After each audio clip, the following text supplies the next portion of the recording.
So for me, I can't get serious, hold on.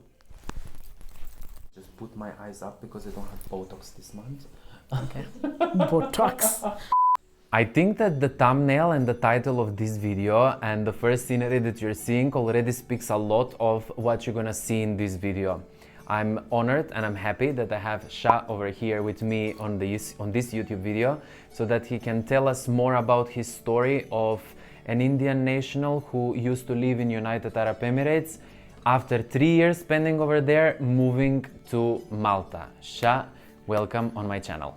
Thank you so much, Alex. It's a pleasure to be here. Shah, you and I, we've been chatting since August of 2021 when we met through YouTube because you had the opportunity to come over here in Malta and you found my YouTube channel. We started chatting and I basically know the entire process of anything, what happened. And I'm so happy that while you were still in Dubai, we decided to make this video so that we can give out the information and maybe we can be even helpful to someone who is on the other side of the screen looking at this to know how you succeeded your journey to come over here in Malta. I'm gonna start off with the first question. How come after 3 years of living in Dubai, you came up with the idea to come over here in Malta? I was in UAE for 3 years, as you already know about it. It's just a great country. It's a great country. It gives you opportunities. But for me, the thing is like, things were getting quite monotonous for me, and I wanted to see what's more to life, because I've already achieved what I wanted in UAE. That's the only decision. That's the only reason I wanted to move to Malta, because of there's no language barrier as well, as Malta is as English is the second official language of Malta. So that I think it's gonna be. I thought it's gonna be a cool journey. That's how it's all started. So you had the vision to move to Malta from Dubai, but obviously you had to look for a job opportunity, and I know that coming from UAE, looking for a job over here in Malta, it's way more easier rather than your own country, which is India. Yes. How did the process go? How did you find a job opportunity for you to be today here in Malta?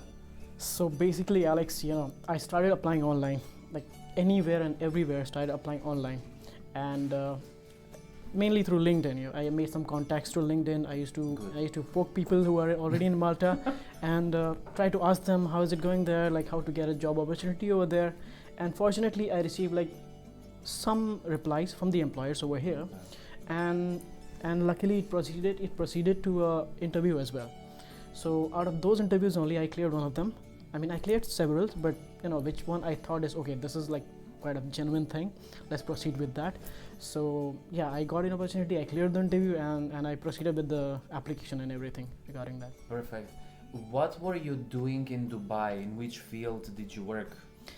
Basically, I'm a Bachelor of Hospitality Management, and before this I was in Abu Dhabi. I was Dubai 1 year, and then I moved to Abu Dhabi. Okay. So Dubai I started as a server. Of course we'll have to step by step. Then I'm interested to know even more now. And then in Abu Dhabi, in 3 years I was already working as a F&B executive. So I used to work in the head office, handling 7 branches, making their sales analysis, their marketing analysis, their upselling strategies. So I have to make the reports and give it to the owners. So it's like quite an office thing before that. And the offer that you got over here in Malta, it's in the food and beverage department, Again. but it's on a different level. Yeah, and I was quite aware of it that I have to go down if I want to change the country, because once you change the country, you don't get the same position that you're having right now. A different system, different work, culture, environment, different currency, system. Exactly. So what happened is like I knew it all along that okay, I have to start again. I mean, I'm still young, 25, so I know if I really have it in myself, I can get that again. And that was good boy. Yeah, so I can get that again, and that's how I just believed in myself, and okay, blindly just close my eyes, proceed for the for my target, and here I am today. Jesus, you're so inspirational. Even me, when I'm hearing you like this, even though I know we are filming, I'm like, thank you so much. Wow. Thank you so much.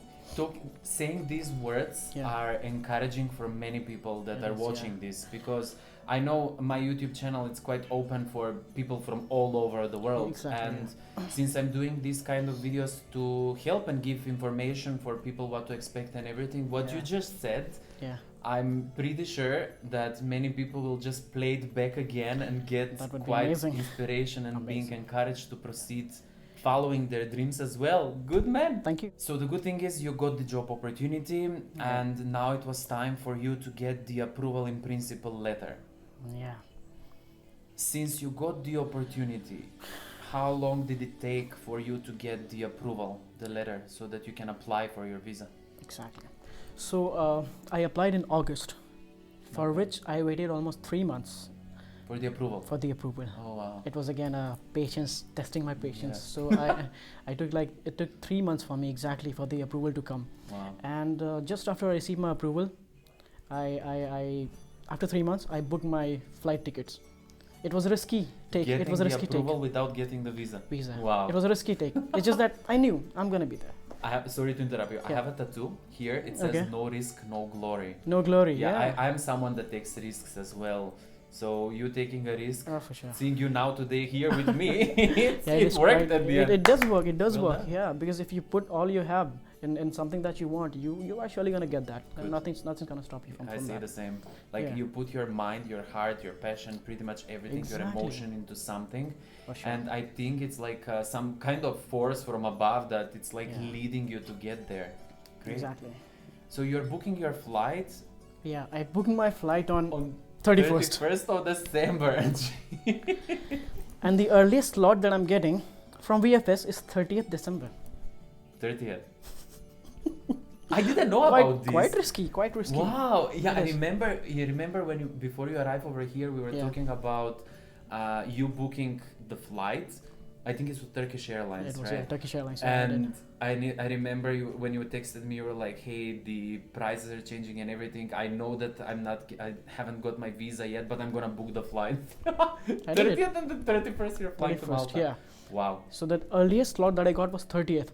But I know the VFS website for you guys. The VFS website. If you want to book a slot in like early or earlier slot, keep refreshing. As Alex also have mentioned in his previous videos. Yeah, I that- had one yeah, of the videos. that when you I keep said it. refreshing at midnight, so you'll be getting earlier slots. And that's how I got my slot on 12th of December. Click book. Wow. And by 19th, I already had my visa. Oh wait, so on the 12th of December, you booked the slot for VFS, and the Yes. slot was on the 30th. No. I got it so my slot was on 30th. Then I got the slot itself on 12th.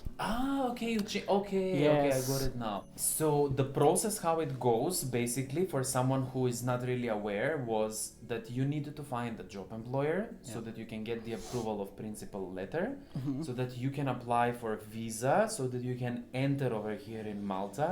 And now it's the time when you need to finalize all your documentation before you can start working, which is your residence permit, which is the actual work permit. So now you are in this process, which allows you to have free time on your own. What is your expectation, like what you would like to do until you're waiting? Until I'm waiting, for sure. As expected, I'm just roaming around Valletta at night. I'm going to MCDA. I'm just trying to explore as much as I can before I actually start my work. Yeah. So that's how it's going right now. I'm just trying to get, be familiar with the streets because most of them, they look the same.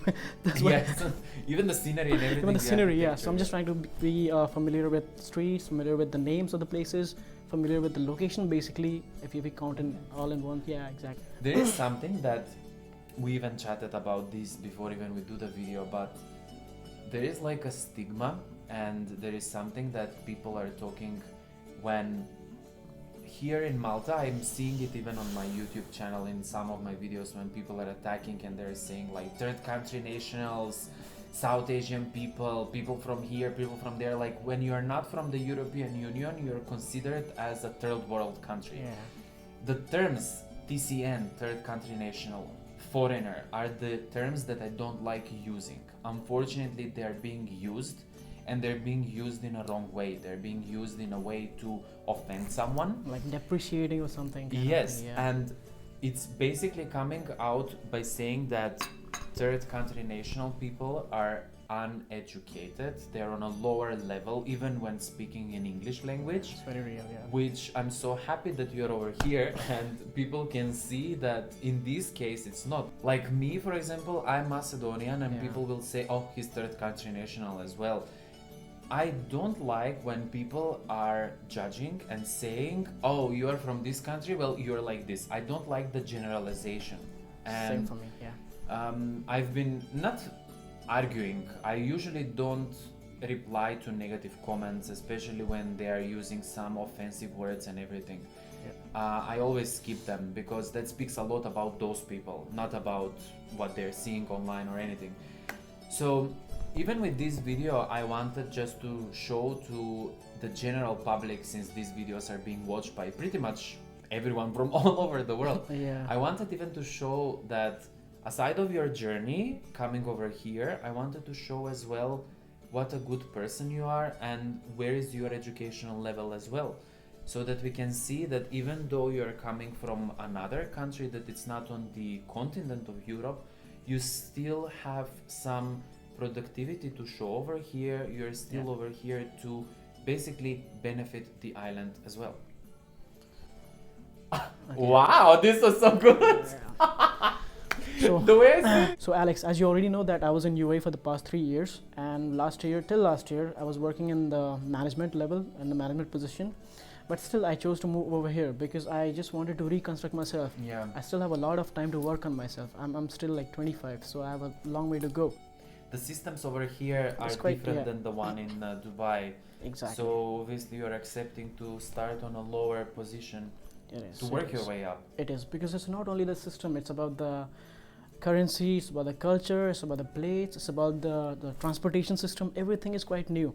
So when you move to a new place, you try to inculcate the culture inside you, or maybe you try to inculcate you try to instill that particular culture. You try to accept, you try to adjust to that culture, and that's good. That word that you said, sorry to interrupt you, adjust. You are here to first, obviously you did your research before you come over here in Malta, and you've been watching my YouTube videos as well. But you already have an idea of what to expect, and you have this time to understand the systems and pretty much everything, how this island is breathing and living, which this time, by the time you're waiting for your documentation to be all sorted out, it allows you to experience pretty much all of this, to understand, adjust to the system, and just continue and show what you can do over here. Wow, this was so inspirational. Damn. You know, I would like just to ask you like this. What is your advice towards someone that is watching this video now and it's trying to pursue a career and a path to come over here in Malta? So, right out of your head, like what comes in your head? The basic advice is what Alex also mentions: don't fall for scammers or anything. Do your own research. Do your own research, and if you get an offer from an employer or from Malta, always try to look up to that employer. Try to know more about that employer. What is the credibility rate of that particular employer? That's and good. once you're really confirmed about that employer, you can proceed with all your heart. And once you proceed, please do not try to back off, because that's something. I love hearing you talking. It's so good. Thank you so much. So no, to be honest, once you proceed for something, you have to give it all. If I had proceeded with a half-hearted vision or a will, maybe halfway through I'll still be in UAE working for some other company and still in UAE. But no, I really wanted that thing. Congratulations. Thank you so much. I'm so happy. I don't want this video to end up very long, so we don't get bored to people, but I want to say thank you. I know that even doing this, the setup and everything, it's maybe something new for you, but I believe that we killed it. And I'm not so photogenic, so I don't know. No, you're good. Thank you, Shah. Thanks a lot for being here. Guys, I hope you enjoyed this one. I hope you had fun watching us. Next video. Sorry to interrupt. Next video, cameraman Shah Alam Khan. I hope you enjoyed it. If you did, please make sure to like the video and don't forget to smash that subscribe button as well. And until I see you in my next one. Bye. Yay! Oh. Wow, how do you feel? Damn.